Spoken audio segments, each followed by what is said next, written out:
বছরের বংশী মুচির ছেলে, বাড়িতে কাজের লোক রাখলাম তাকে। আমার শ্রীমতী বলল শুনে, ও যেন ঠাকুর ঘরে কখনো না ঢোকে। 10 বছরের বংশী মুচির ছেলে, বাড়িতে কাজের লোক রাখলাম তাকে।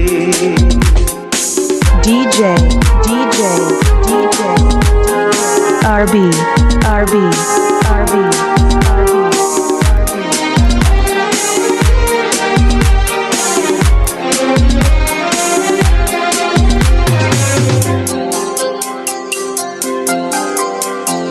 বললাম ফেলে দাও আজে বাজে জাতের